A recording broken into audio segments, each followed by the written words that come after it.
So welcome to this video. I think this is the 10th video of our series. We are getting closer and closer to getting the basics.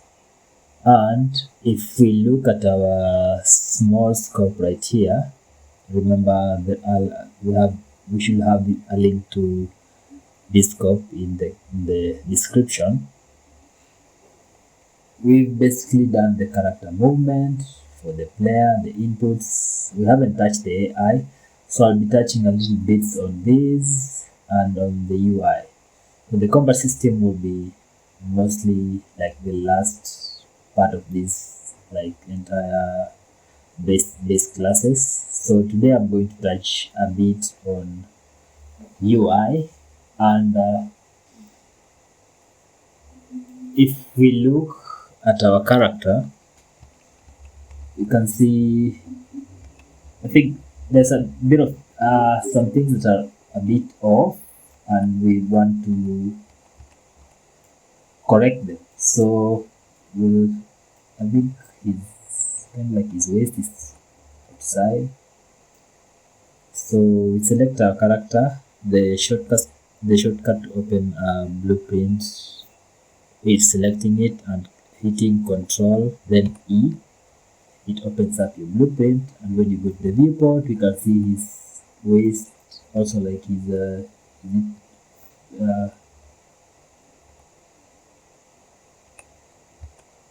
basically some meshes are a bit off, some skeleton meshes. So to fix that, we can quickly grab any of the skeleton meshes and call this node called leader pose.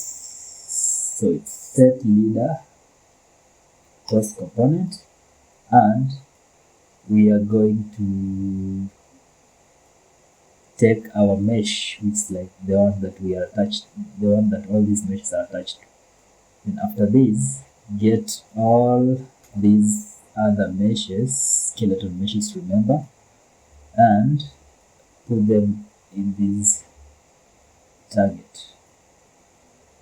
So essentially we're just removing the clipping of our meshes, and we want them to use like the same animation blueprint. It kind of works without it. When we hit play, it does. Let me just disconnect this first. It does work when you hit play, all the meshes align, but it's safe to just do it just for the sake so that it works in editor. So when we go back to our character, we can see all the meshes align properly, even at the viewport. So when we hit play, we are going to have our character moving smoothly, and that's good. So today, based on our scope, we're going to touch a bit on UI, and basically we just want to create a basic heads-up display of the game. So to do that, just save and go to event graph, and we want to show our heads-up display when we start playing. So basically when we create the player character, we want to set up our heads-up display. Maybe we can display the information like if this is a mission of it, or how much health, or maybe how much stamina do we have. But again, it has to be something that's meaningful. We just need to be able to communicate with the player. It's also like important when you do some UI designs, you consider what you're putting on your screen. So to create a UI, basically the heads-up display, we are going to follow up on the begin play, and we want our UI to be just after mapping our inputs. We are going to create our heads-up display.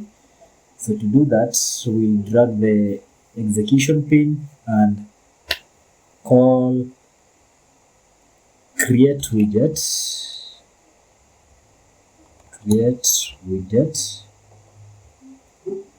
and after creating it, we can just say from the return value, just add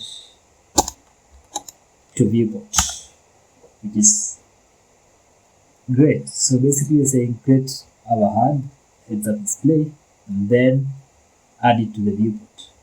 It's also important to open this extension here and see there is the Z order. So basically, if you're having like widgets on top of widgets, you can use the Z order to align them. So if you select like from just listen to the description right here, the higher the number, the more on top the widget will be. So which means that if you want to create more than two widgets, one on top of the other, you can like use the Z order. Instead of placing them all of them on Z, they are like having an equal priority of display. So if you place it on Z, let's say 1, it means that if you have another widget that has a Z order of 0, it would mean that the one with 0 is like below and the 1 is on top of it. So I'll leave it at 0 at the moment because we're only creating one widget for now. And then on the class, we are going to create this one. So when I hit compile, you see an error. That's the good thing with Unreal, is that when you make like errors in your errors that are not like logical. So let's say like these are, let's say runtime errors. When you make like runtime errors, or maybe these are more of a syntax error.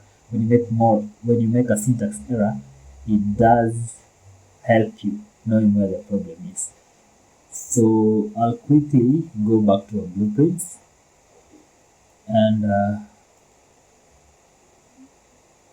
on the content browser. So what I'll do,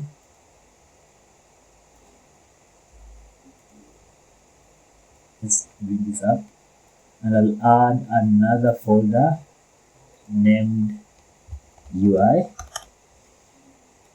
and then I'll go quickly to user interface. After right clicking on the interface, go to widget blueprint. You see that we need like a user widget. Click that and call it widget blueprint. It's display HUD. Yeah. So when you open it, it's basically empty.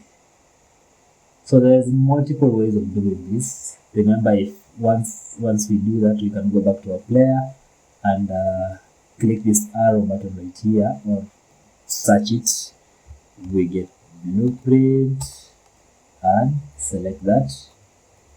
And when we compile, the error should go away, so we don't have any missing. So let's add visual properties to our HUD. So the first thing that the first most basic thing that we can do is adding, let's say, a health bar. And to do that, so our HUD is empty. To do that, I'll just call an overlay. So a lot of people do like recommend using the canvas panel, which I don't use at all. You'll see a lot of videos telling you to use this canvas, so it doesn't have like a lot of stuff to do.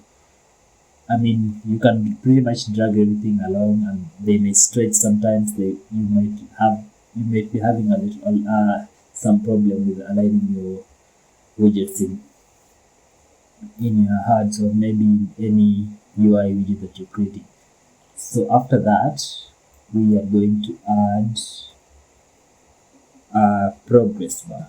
So I'll type progress bar and I'll add it right here.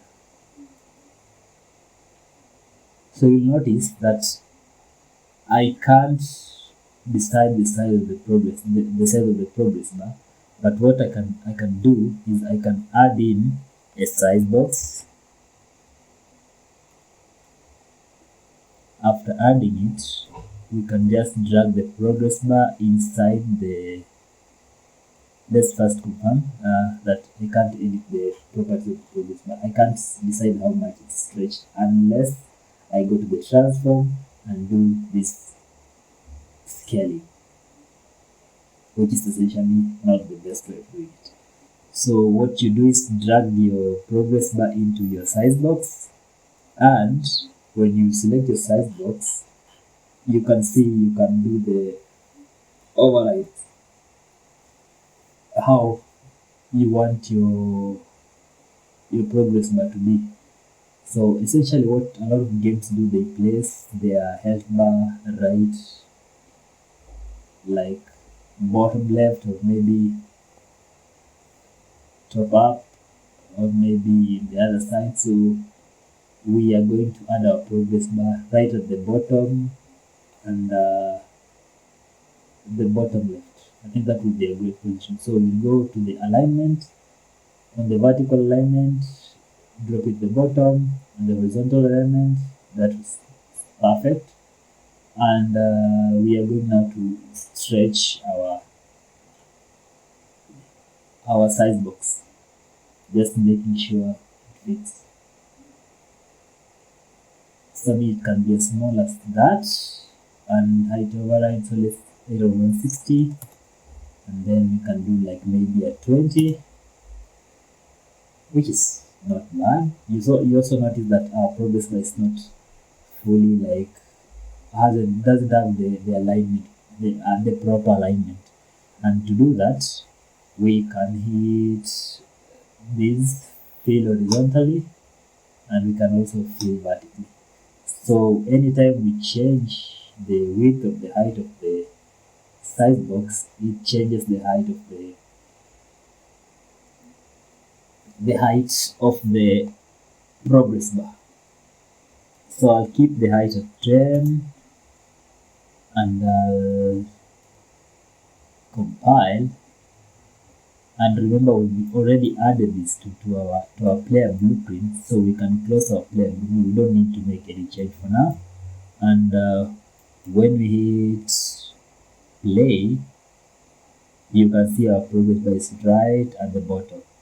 So it's in a weird place, and we want to communicate to be able for player to look at it. And I'll just move it up a bit. So you can do it with the padding, or maybe if you don't want, you can use the translation. So go to transform and Y, try to move it up a little bit. We'll also move it X bit. Was 39, 22, we can do that at 25. And this one at negative 40. And let's test it out. Hit play. Yeah, we have our progress bar. So let's just be weird and place it just at the center of the screen. So that's us being stupid. This stupid, just clever, and raise it a bit.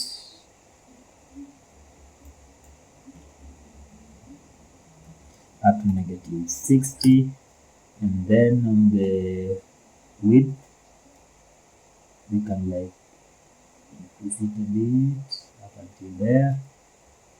That's 460. 460. Compile, save, and play. I mean, that's cool. We can use that. We can definitely use that. I like it too. So you notice this is our health bar, and we want to fill up our health. So to do that, we can go to the health bar.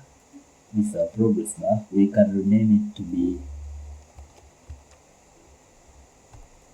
health bar, and then check this is variable. It's for future use, but for now we can say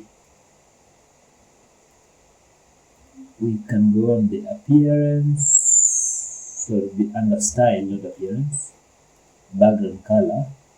We are going to make it a bit, reduce the opacity a bit. Is it further and further and further and further? big point 2 would be great. Click OK and go to the fill color and change that to pure red pink. And then let's just reduce its opacity a bit, its alpha. And then when we go to this value called percentage progress percent, we can set it to 0.5.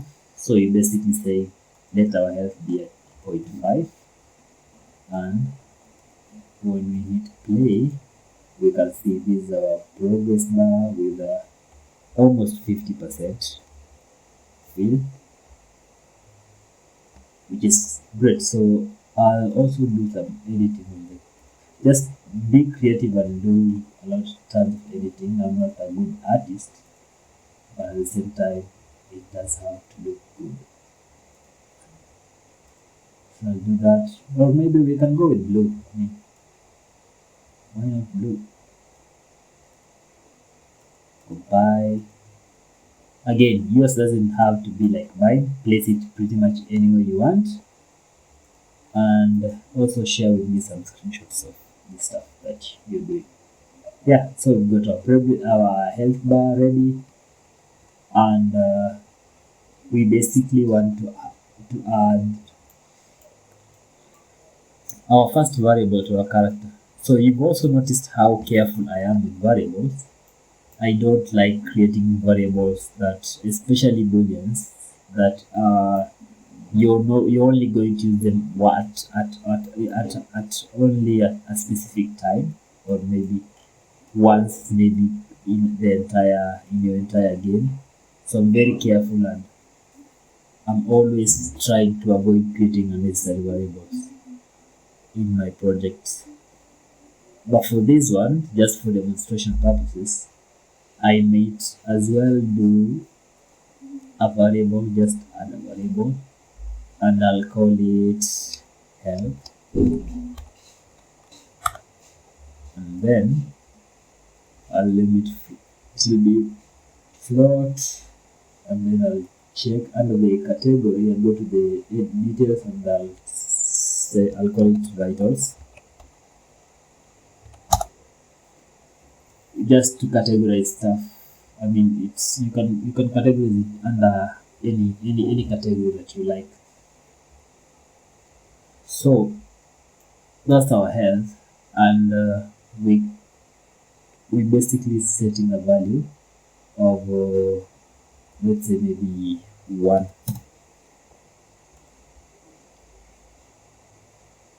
Combine. So there's a ton of ways that we can actually set our health to be presented in a progress bar. We can get a reference of our character and pass it to the widget, like directly, like getting the player character. So just notice how stuff works here. Sorry, my cursor just disappeared for a moment. Notice how stuff works here. So when I right click here and go at the reference viewer, I can see there is a direct reference between my widget blueprint and my player character. So notice how if I check the size map, it's under the size of disk, memory size, it's 1 KB, size of disk is 26 kilobytes. So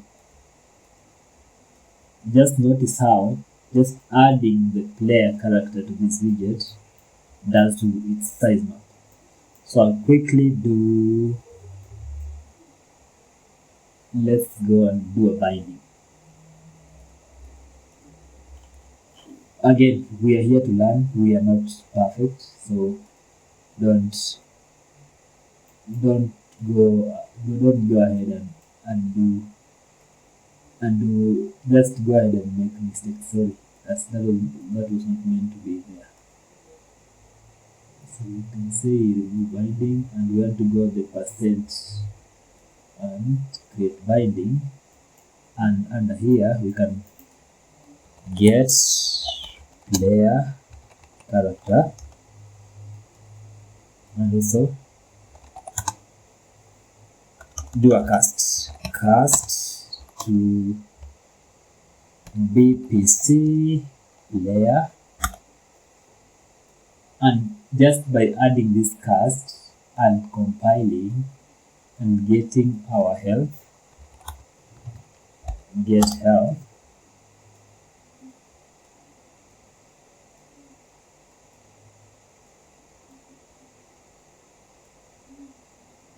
compile and save.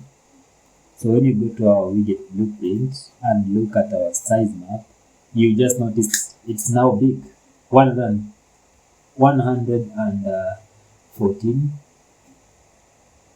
mega bits, 18 bytes, and it's not looking good. I mean, it's not an optimal way of doing this. You see, so that's one problem that you get to experience once you're like a beginner in some stuff. So you might make these early mistakes that will cost you a lot of memory. This is so big, and that's the importance of like us having this conversation. It's a long video, but I just want you to be more careful and not to make not to have big size maps just to get the help. So we are going to get rid of these.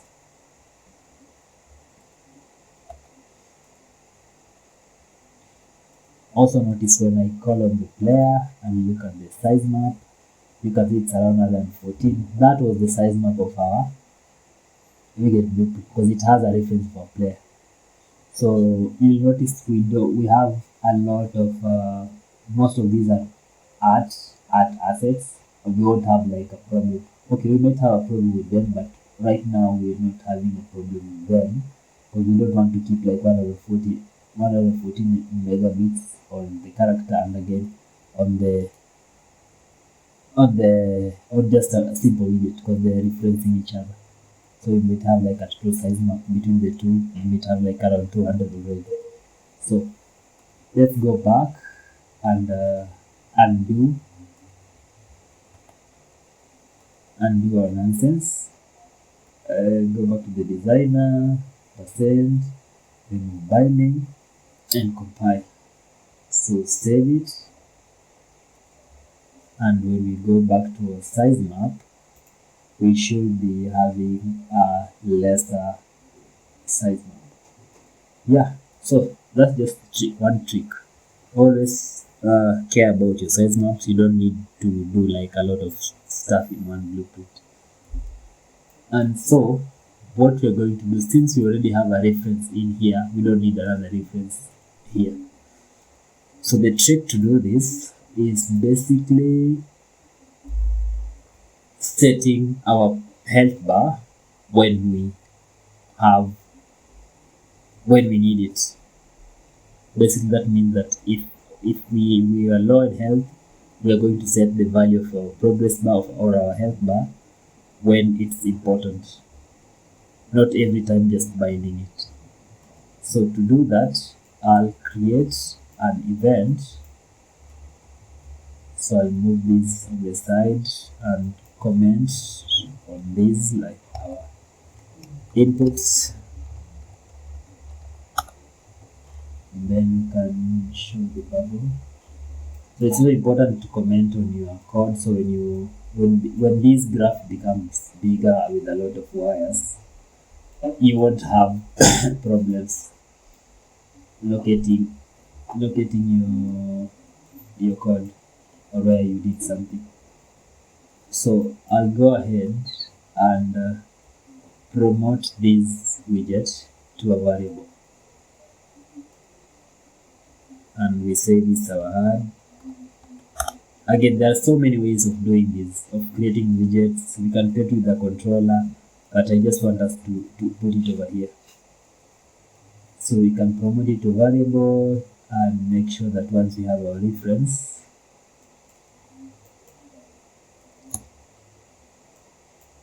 we can do a custom event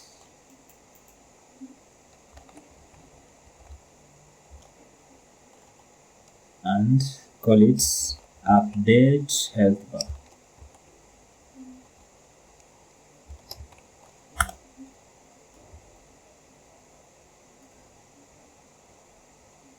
So in our custom event, we are going to get the health bar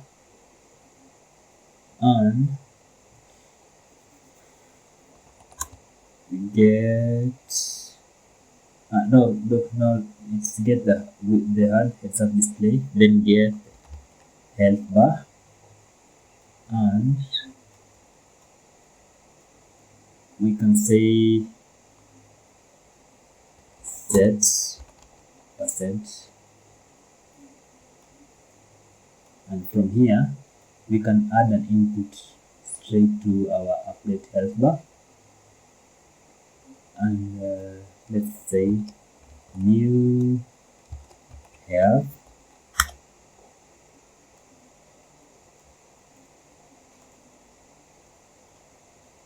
So that makes it easier when you go back to our HUD and look at our size map. We haven't added anything, and then when we check on our player VP, you can see our size map relatively remains the same. So that's important, because if we are getting if we are having two files that are referencing each other, and one's got a reference of this and the other one's got a reference of this, it doesn't make sense. So to check if our function here is working, I'm going to add a delay for around 3 seconds, and then we can say update health bar, and then our new health should be 1. So basically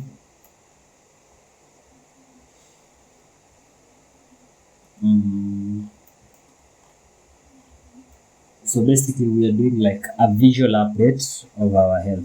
We are not updating our health. We'll set it this one later, or maybe we can say just get the value of our health and set it to our new health in our health bar. So remember, this value is 1. The health bar does only accept a value between 0 and 1 as a decimal. And if we check the value that we had set before,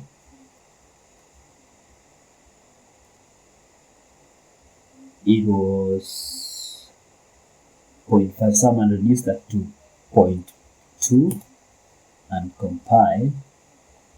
So when we get back to our game and hit play, we're going to wait for 2 seconds, and you can see our health bar is now filled. So that's an easy way of communicating between a blueprint and a blueprint and let's say a widget. So in this case, we are communicating between a player blueprint and our heads up display. So in our heads up display, just to remind us that we still have a lot of work to do, we are going to add a text, and right at the top and center, and add the text to be, let the text be